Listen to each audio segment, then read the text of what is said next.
हिंद, जय भारत। मैं फातिमा निखत आपका स्वागत करती हूं BTS न्यूज़ चैनल में। हर पल की खबर आप तक। आइए देखते हैं आज के समाचार। बिस्मिल्लाहिर्रहमानिर्रहीम। अस्सलाम वालेकुम रहमतुल्लाहि वबरकातुहू। रमज़ान का मौका है। मेरे सदर मोहतरम मखीब मिल्लत अलहाज बैरिस्टर रसूलुद्दीन वज़ीर साहब की हिदायत पर मैंने आज बोलकपुर में दौरा किया और सारे अवाम को ये कहा कि कोरोना वायरस बहुत महामारी बीमारी है, इससे अपने को बचना है। मैं सारे बोलकपुर के अवाम से कहा कि आप सब लोग घर में नमाज इशा के बाद, नमाज तरावी के बाद आप सब लोग अपने घर में मुकाम बनाइए और तिलावत कुरान की कीजिए।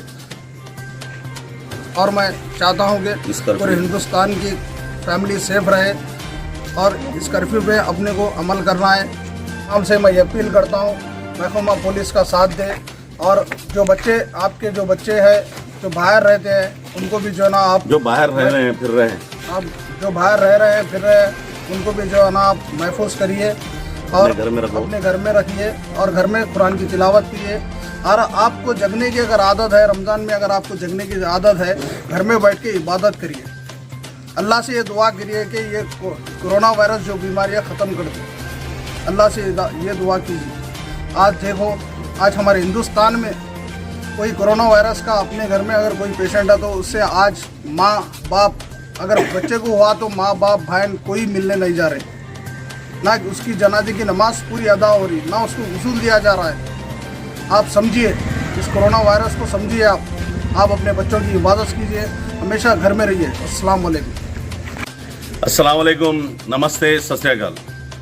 मैं तमाम हिंदुस्तानियों से अपील करता हूं कि आज जो पूरा देश कोविड की वजह से जूझ रहा है, बहुत ही परेशानियों में दिन पे दिन इजाफा, पेशेंट बढ़ते जा रहे हैं। आप देखते जा रहे हैं कि तमाम हॉस्पिटल्स पूरे भर्ती हो चुके हैं, जहां पर अगर एक भी और केस बढ़ जाता है तो बहुत मुश्किल हो जाता है। तो ऐसे हालात पर KCR साहब ने तेलंगाना स्टेट में, बल्कि अदर स्टेट में भी कई CM साहब ने लॉकडाउन यानी रात का कर्फ्यू लगा दिया है। इसी तरह KCR साहब ने तेलंगाना में भी रात का कर्फ्यू लगाया है। हाँ, मगर ये कर्फ्यू खास तौर पे तमाम आवाम के लिए है, इसके लिए हमें एहतियात जरूर करनी चाहिए। ये इसलिए रात का कर्फ्यू रखा गया है, हालांकि थोड़ा वक्त से पहले भी रखा जाता, मगर मुसलमानों की नमाजें तरावियों को मद्देनजर रखते हुए जहां पर असद साहब ने इस कार्रवाई की पैरवी की, जिसकी वजह से ये जरा 9:30 तक कर्फ्यू ऐलान किया गया। तो आपको इसको मद्देनजर रखते हुए जो भी नमाजें, तिलावतें और तरावियां होने के बाद सीधे अपने घर चले जाएं। मैं तमाम बिरादरान इस्लाम से अपील करता हूं कि वो लोग मस्जिद के बाद सीधे अपने घर चले जाएं, अपने बीवी बच्चों, अपने माँ बाप के साथ अपना वक्त गुजारें। अगर जागना ही चाहते हैं या नहीं तो अपने घर में जाकर तिलावत करें। मैं ये दरखास्त करता हूँ लोग तो, क्योंकि ज़रूरी है लाइट। मैं चाहता हूँ कि आप लोग अपने ही घर में तिलावत करते रहें, अपने फैमिली के साथ रहें। अगर हमारी जिंदगी है तो सब कुछ है।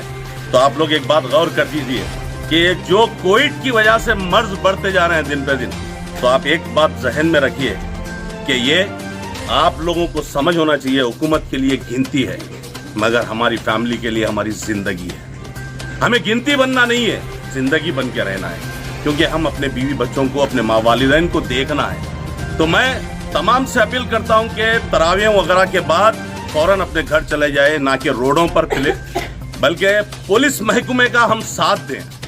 ये जो कर्फ्यू है और इसका भरपूर हम साथ देंगे और अपने आप को महफूज रखेंगे, अपने को रखेंगे, अपनी फैमिली को रखेंगे, अपने स्टेट को रखेंगे, अपने हिंदुस्तान को रखेंगे।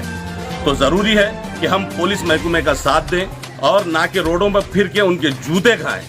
ऐसा भी ना हो कि उनके चालान भरें, इस तरह से भी ना करें। मास्क लगाते रहिए, डिस्टेंस मेंटेन करिए और ख़ास तौर पे सैनिटाइज़र का इस्तेमाल करिए। बहुत ज़रूरी है कि ये दिन पे दिन अगर बढ़ जाएगा तो आगे आपको भी पता है कि लास्ट ईयर आप याद करना होगा कि ये मस्जिदें फिर वीरान हो जाएंगी। अगर केसेस बढ़ जाएंगे तो कर्फ्यू दिन पर दिन बढ़ जाएगा। ऐसा ना हो, इसीलिए एहतियातन रात का कर्फ्यू लगाया गया है। आगे हमें ईद की नमाज भी पढ़नी है। आप ये गौर करना चाहिए कि हमें ईद की नमाज भी पढ़नी है, साथ ही साथ हमें 5 वक्त की पूरी नमाजें भी पढ़नी है। अगर हम सेफ है तो हमारा स्टेट, हमारा देश सेफ है। तो ज़रूरी है मैं आप लोगों से तमाम से अपील करता हूं, मैं आपका अपना दोस्त अजीज रिजवान उर्फ मुगैम्बो, ये मत समझे कि मैं कोई आपको सोचना दे रहा हूं, बल्कि आपको एक इत्तिला भाईचारगी से, मोहब्बत से आपसे हाथ जोड़कर कहता हूं कि आप इस पर अमल करिए। प्लीज आप अपने फैमिली को महफूज रखिए, क्योंकि बीमारी दिन पे दिन महल्ले में नहीं पूरे स्टेट में घेरा करते जा रही है, जिसके लिए बहुत परेशानी हो रही है। हॉस्पिटलों में दवा भी मिलना मुश्किल हो गया है। एक बेड पर कई हॉस्पिटल ऐसे हैं जहां पर 2-2, 3-3 पेशेंट है। तो आप जरा गौर कीजिए, क्या आप उस बेड पर जाना चाहेंगे? आप उस पूरी फैमिली को परेशान करना चाहिए?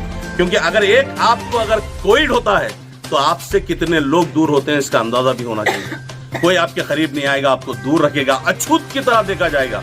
उससे बेहतर है मास्क पहनो, हिफाजत में रहो और गर्म चीजों का इस्तेमाल करो। भले ही रोजा रहते हो, इफ्तार के वक्त गर्म पानी यानी गुनगुने पानी का इस्तेमाल करते रहिए, चाय पीते रहिए, गाढ़ा पीते रहिए और दूध में हल्दी वगैरह डालकर पीजिए।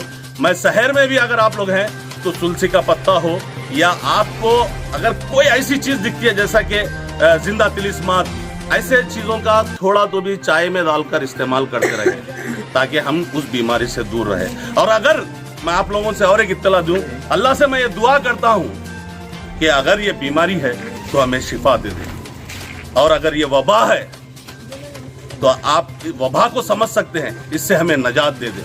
और अगर ये किसी की साजिश है तो उसे ऊपर वाला से दुआ है कि उसे बेनकाब कर दे। और अगर ये अजाब है अल्लाह का तो हम अल्लाह से दुआ करते हैं कि ये अजाब से हमें नजात दिला दे, तमाम लोगों को इसकी नजात दिला दे और हमें इससे महफूज रखे। मैं यही ज़्यादा कुछ कहना नहीं चाहूँगा। शुक्रिया के साथ अमल करिए प्लीज़। मैं आपका अपना दोस्त हूँ, आपका अपना भाई हूँ और आपको भी मैं बीमार होता हुआ देख नहीं सकता हूँ। जी शुक्रिया, खुदा हाफिज़। एक बात बोलना भूल गया, मैं तमाम BTS न्यूज़ के तमाम चैनल के नाजरीन ये जो देख रहे हैं, ख़ासतौर पे शेयर भी करिए और आगे इस वीडियो को बढ़ाइए ताकि आपकी वजह से किसी और की भी ज़िंदगी बच जाए। थैंक यू, शुक्रिया। इसी के साथ ये समाचार समाप्त होते हैं। दुआ और उम्मीद यही कि आप जहाँ कहीं भी हो खैर आफियत से हों, आपकी हर सू खुशगवार हो और हर खुशगवार सू का अंजाम बखैर हो। इन्हीं दुआओं के साथ मुझे और मेरी टीम को दीजिए इजाज़त। देखते रहिए BTS news. Like and subscribe करना ना भूलें। जय हिंद।